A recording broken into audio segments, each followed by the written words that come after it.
Hi guys, James at RampantLionReviews again for you today with another beer review. For this one we are going to head to Stockholm once again, and we're going to start a sort of mini-series, if you like, of winter beers. I ordered in, I think, 8 or so winter beers from Systembolaget for us to review on the channel for you here. So we'll kind of keep this going. You might have noticed with the German mini-series I had two reviews publishing a day. So for the winter beers I'm going to keep doing the same because there is a little bit of a backlog on the channel at the moment, so we will do our best to get all those videos up and out there then, and you will see some more interesting reviews over the Christmas period and New Year period as well. So for this one, for the first one in this kind of winter mini-series, if you like, we are going to return to the Stockholm area of Sweden. We're going to go once again to the Fjäderholmarnas Bryggeri, and we're having a taste of their Mr. Cocoa. So this one is an Imperial Stout coming in at 10% ABV. There's also a barrel-aged version of this, but I figured that I would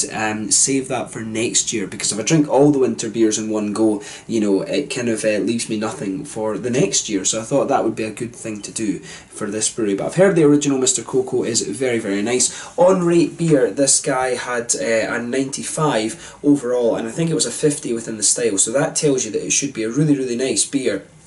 But within that kind of Imperial Stout category, it will be a little bit quirky, so very curious to see how this one turns out. Very recently, of course, I reviewed their Dubbel Larsen, which they released, which was a really nice kind of West Coast double IPA, and as I've said many a time, I've been missing the West Coast double IPAs of late, so I'm very curious to see how they do when it comes to the dark side of things. So yeah, we'll see how we get on with this one, and I hope you guys, as always, enjoy my take on this beer. So anyway, as is usual with my reviews, then I'll tell you a little bit about the Fjäderholmarnas Bryggeri. If you want to get straight to the tasting, just fast forward. All the usual links are in the description below. That's the brewery website, the link to my other reviews that I've done from Fjäderholmarnas Bryggeri before. No doubt I will add some more in the near future. I do actually have another winter beer that you'll see me review from them soon. There's all the usual social media. If you want to see more beer reviews, do please consider subscribing to the channel. The whole channel, of course, has a geography-based tagging system, so we can go into the homepage and search for beer based on country, city, state, county, prefecture, whatever it is you're interested in.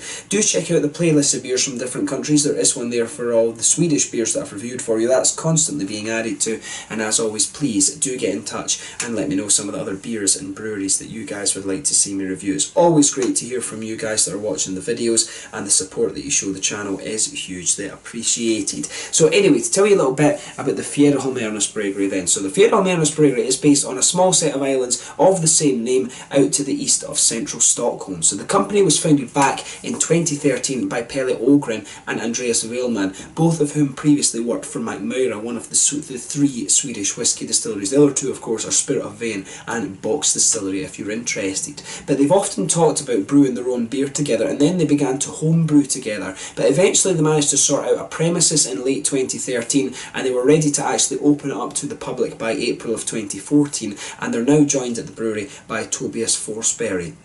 But they have their own restaurant and bar, but this stops trading over the winter months and it runs from spring to autumn. But the brewery itself is a year-round business, and the brewery is located right next to the water, and apparently most of their customer base is actually tourists, and it's a really nice little building. It's this little red house thing, and it's got a little pier and everything like that, so I do need to make sure that I get out there and have a little look at it. The guys from this brewery, when I did the last review, were offering to do a kind of interview for the channel, so maybe that's something we can do at some point in the future as well. But the brewery apparently even owns its own boat, but this doesn't solve all the problems they have with transport and things like that. In 2018 they produced around 70,000 litres of beer. Apparently 1/3 of this is sold on the island, 1/3 goes to the rest of Stockholm, and the final third goes to Systembolaget to be distributed throughout the whole of Sweden, which is pretty cool actually. So yeah, interesting times. One of the smaller and more kind of, not so much, I guess you can't say these guys are one of the more rural breweries because they're right next to Stockholm, but certainly they've got one of the most kind of interesting setups that I've come across before. I don't think I've ever come across a brewery before that owns its own boat, so you know, kudos to Fjäderholmarnas for being you know, a little bit pioneering and stuff like that. I think that is very, very cool. But yeah, that's all you really need to know about the brewery just now. If you want to learn a little bit more, do check out the brewery website in the description below. You can follow them on Facebook and Instagram, and that will keep you up to date with all the latest goings on at the brewery itself. So yeah, let's get on to the tasting of this beer itself. So like I said, this one is a 10% Imperial Stout. There is a barrel-aged version of this, but I chose to go for the original as the first one, and I also got a bottle of the barley wine as well, the Heavy Fuel, but I think I'll save the barrel-aged Mr. Cocoa for maybe next Christmas, because I will still be here in Sweden, of course. But yeah, it's on the side here it says Mr. Cocoa is a dark and crafted ale that focuses on dark flavours. So the beer style is called Imperial Stout, which for us means double mashing and a very generous hand of roasted malt. When this ale is fermented, the lagering, I'm not sure exactly what this bit is saying, but we added a lot of cocoa nibs to the beer, and this gives this combination gives a full flavoured and very dark flavour. It gives very fragrant tones of roasted malt, coffee and chocolate base. So that translation isn't quite perfect, but yeah, I think you get the idea with this one. But yeah, nicely presented beer. This very similar in its style of artwork to the Dubbel Larsen that you saw before. There is Mr. Cocoa on the side, of course, and there you can see on the fabulous pink part of the label, there is the Fjäderholmarnas Bryggeri symbol with the anchor with the hop flower on top, which I think is really cool. I do hope I'm pronouncing that correctly. Fjäderholmarnas. I think that is thinking. I like this little bit that they've got too. They've got the coordinates of the brewery up there as well, the coordinates of the brewery and the islands, I think. But yeah, that's also on the bottle cap of this beer. But yeah, nicely presented beer. And as I say, I'm very curious about this. It says that you can actually age this beer until 2027, and this of course is the batch that was released on the 1st of December 2018 through Systembolaget. So you can actually age this beer for about 8 years if you really want to. They recommend it. I would bet though you could age it for longer than that if you wanted to, but to be honest, I would be like, what's the point? It's a good beer, drink it. But yeah, let's get this guy out and we'll get on with the tasting then. Nice little bit of smokiness on the opening there, and we'll get it out and into the glass. And as soon as you open this beer up, I'll tell you something, you can really smell those nice dark chocolatey notes coming out of this beer. So, in terms of appearance, we'll get rid of the brewery notes now. In terms of appearance, nothing at all is surprising about this beer. You know, it's poured a nice dark ebony rosewood colour. There's a solid half finger of a frothy, I would say dark, almost coffee-ish tan head to this beer. It looks very, very nice. One or two big bubbles sticking towards the side of the glass, a few little ones heading up towards the bottom of that head there, but you know, overall it does look very, very nice. If I hold the beer up to the light, even if I hold it up here, there is a little bit of a kind of Coca-Cola coloured edge to it, but this one overall really is quite, you know, it pretty much is straight up in its kind of ebony, sort of very dark black sort of colour there, and very oily looking beer as well, which looks nice. So yeah, can't really say too much about this one. Otherwise. So yeah, it looks nothing surprising in terms of the Imperial Stout style. And as I said, when you open this beer up, you really smell some of those nice big high cocoa aromas out of this beer. So let's take a closer look at the aroma then and just see how we get on with this one. Oh, that is a really nice smelling beer. That's really, really interesting. In some ways, this beer is almost, to me it comes across as almost having a little bit of meatiness to it or something, and that's the first impression I'm getting off the aroma of this beer. But straight away, you know, there's a lot of chocolate in there. It's quite a high cocoa chocolate. It's almost like a very, I don't know, could you say a very oily chocolate? The chocolate is very, very smooth and almost like a very, very syrupy chocolate. That's what it really reminds me of, this one. But yeah, it's almost, this beer to me, the aroma is almost just a little touch smoky, which is interesting. You know, they're saying chocolate, coffee and things like this. You can definitely pick up some of these nice roasted black malts in there, so it's almost like it's a little bit like a kind of charred chocolate or something like that, and it's given me the impression of a sort of almost smoky note to the beer. But yeah, lots of brown sugars in there as well, a kind of darker treacle molasses sort of thing, but at the same time there's a little bit of sweeter caramel and some biscuity notes in there as well, which is good. Yeah, really nice combination of flavours, aromas, sorry, in this beer. I like how everything's going together there. There is a little touch of a woody, kind of nutty aroma to the beer as well.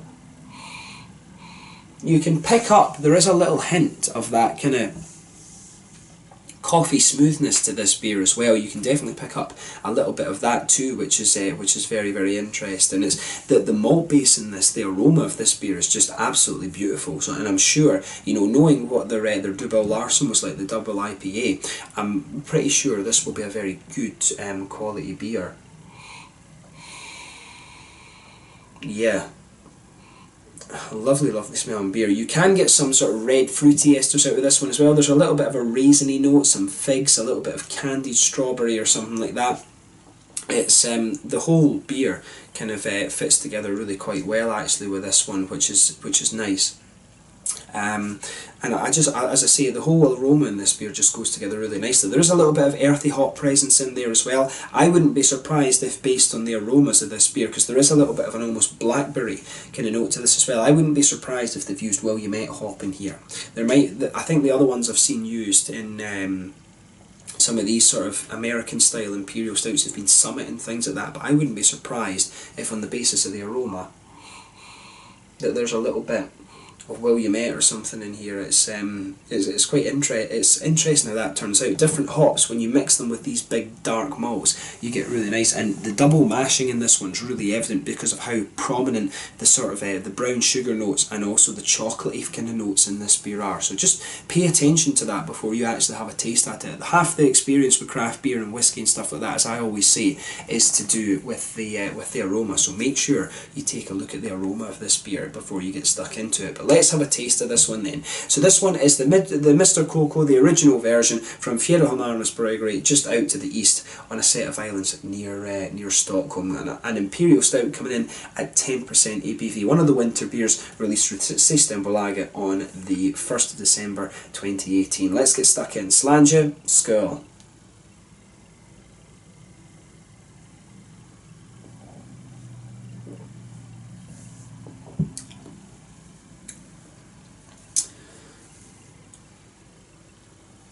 Oh yeah. Now, what I'll say about this beer, very good, but it comes across in the flavour quite differently to how it does in the aroma. There is, and it's quite funny when you get beers like that. The aroma of this beer gave me the impression that this one was going to be really an imperial stout that leans towards the sweet side of things. And in some ways this beer, it does have that, but it's a lot more roasty than the aroma gives the impression of. The aroma is very sweet, but the flavour itself is more roasty, and the flavour overall in this beer leans towards the roasty, toasty side of the spectrum within the imperial stout category for me. But this is a very nice imperial stout, make no doubts about that. From me, straight away this beer's getting a big, you know, kind of thumbs up with this one. I think they've done a good job with this.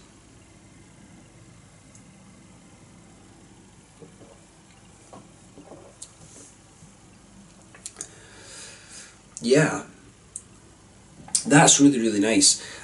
So let's try and break this down a little bit. As I always say with the beers like this, the big dark beers, sugar them around your palate a little bit and let your whole mouth adjust to them before you start trying to analyse them too much. But there's a lot going on in this beer, so just be aware of that.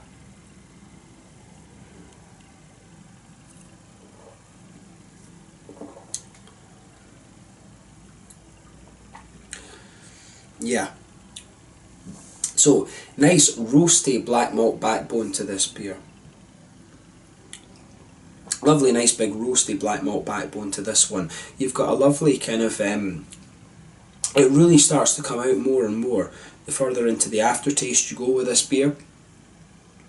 And the other notes of this beer start to come out on top of that. You do have this, as I say, the roasty black malt really starts to become quite prominent the further into the beer you go. For me, It does, I mean, there is a little bit of a coffee flavour to this one, but it doesn't quite have that sort of coffee bean smoothness that you would expect if you add, you know, from like true coffee flavours, if you like.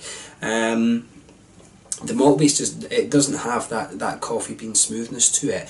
But yeah, with this beer, there's definitely some chocolatey flavours to this one. The cocoa nibs come out really nicely, and the beer, the more and more you take of this one, I think it does start to sweeten up a little bit as your palate adjusts to it just a little bit more.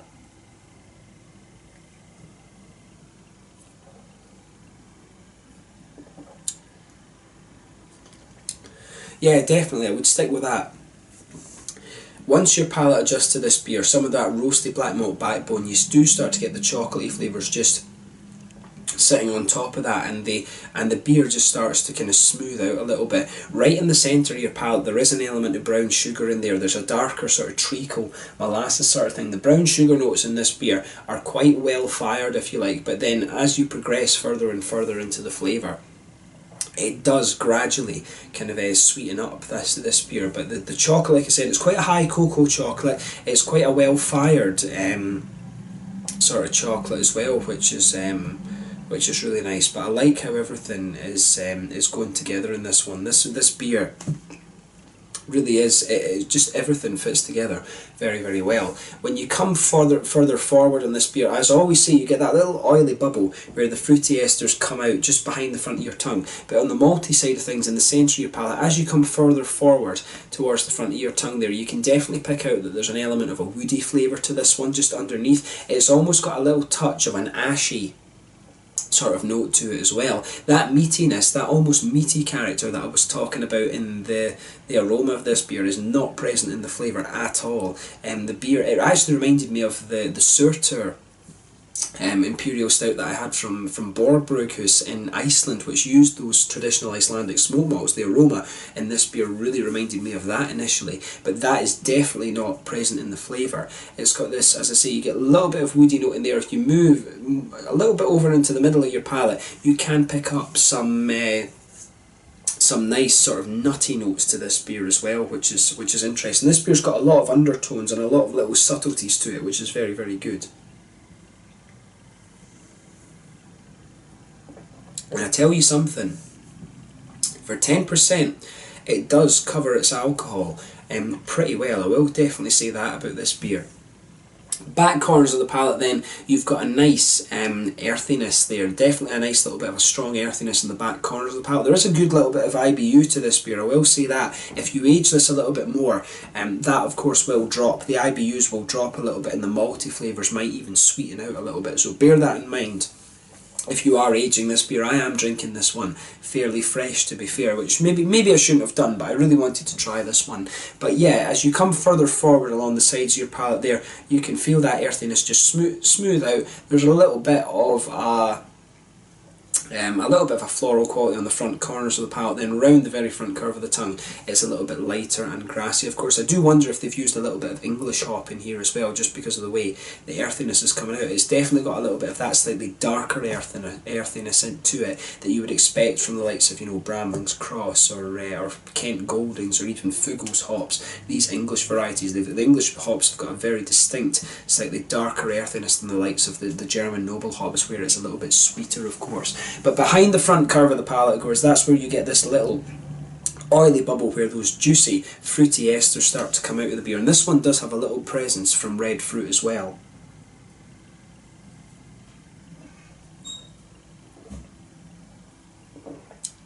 So for me, this beer, it has a really nice little presence.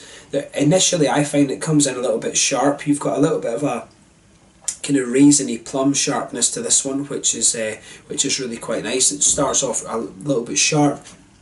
Further into the aftertaste you go, you start to get a little bit more of a kind of juicier, figgy sort of thing, and then it just fades away a little bit and gives you a bit of a kind of candied red fruit, almost like those little heart-shaped sweets that I always mention from Haribo Star Mix. It always gives you a little bit of that kind of candied red fruity flavour, and I think that there's a little bit of an almost blackberry-ish flavour in the aftertaste as well. There is just a little bit of that berry kind of juiciness to this beer as well. I wouldn't be surprised if it's an English hop they've used as the bittering hop, and then something like Williamette or maybe even Summit as one of the kind of bitter, as the sort of more flavour hops in this beer as well. Of course, the Imperial Stout is not one of the higher IBU beers, but this one, to me, I think it does have a good little bit of bitterness to it. So on that note, we'll move on to the mouthfeel of this beer. So overall, I would say this beer is actually a bit lighter in terms of its mouthfeel compared to some other Imperial Stouts that I've had. This one is the top end of mid-bodied, bottom end of full-bodied. It has quite a wet mouthfeel for an Imperial Stout, I find, but at the same time it's a little bit oily. It doesn't quite have that creaminess that you might expect from some stouts. That doesn't affect it in terms of flavour though. It's just a sort of interesting little quirk about the beer, in my opinion. But it's a little bit wet. There is a touch of oiliness to it, but it doesn't quite have some of the creaminess that you might expect from this style. So good little bit of bitterness, both from the hops in this beer and also from that roasty black malt backbone that I was talking about with this. I would guess this beer is somewhere around 40, maybe 50 IBUs, and that's contributed to by both the hops and the malts in this beer. Malt base mainly leans towards the roasty toasty side of things, but there are other things in there that just sweeten it up a little bit, and there's also some nice juicy fruity notes to this beer as well. A little bit of sharpness in the beginning, then it just fades out to be a little bit more juicy and fruity the further into the beer you go. But overall, like I said, this beer is really nicely done. It's very, very interesting, and it leans towards that more roasty toasty side of the Imperial Stout. So if that's how you like your Imperial Stout beers, if you like them to be pardon me, a little bit more roasty and toasty, then you will certainly enjoy this beer. I realise that during this video I've sounded like I've smoked 20 a day or 50 a day for about 20 years, something like that with this. I've just been recovering from a cough that I've had. But yeah, really, really nice beer, this one. A little bit lighter in the mouthfeel compared to some other Imperial Stouts, but if you like a nice roasty toasty Imperial Stout, this is one that I think is going to suit you down to the ground. And another big thumbs up from me for the Fjäderholmarnas Bryggeri. They've shown to me both at the light end of things with the double IPA, the lighter scale of producing beer, and the darker side with this Imperial Stout, that they're doing some awesome stuff. So I really hope that I can go out and visit the brewery at some time. And like I said, you will see a review of the Heavy Fuel within the next kind of couple of weeks or something like that. But yeah, been really, really cool to review this beer. I think yeah, the quirkiness of this beer is definitely the difference in mouthfeel compared to other Imperial Stouts, but it's a really nice roasty toasty Imperial Stout. So if that's your thing, I think you really will enjoy this one. So let's leave it at that. So once again, thank you for watching my beer reviews. Until the next time, please like, subscribe, share, all the usual YouTube stuff. Let me know your own thoughts on this beer in the comment section below. Let me know what your favourite beers are from the Fjäderholmarnas Bryggeri as well, and I'm sure we'll return to these guys in the fairly near future. Make sure you check out my social media, and I will catch you guys very soon. This was the Mr. Cocoa, an Imperial Stout at 10% ABV from Fjäderholmarnas Bryggeri, just on one of the islands out to the east of Stockholm. So until the next time, slange just now, and I will catch you guys very soon. Skål!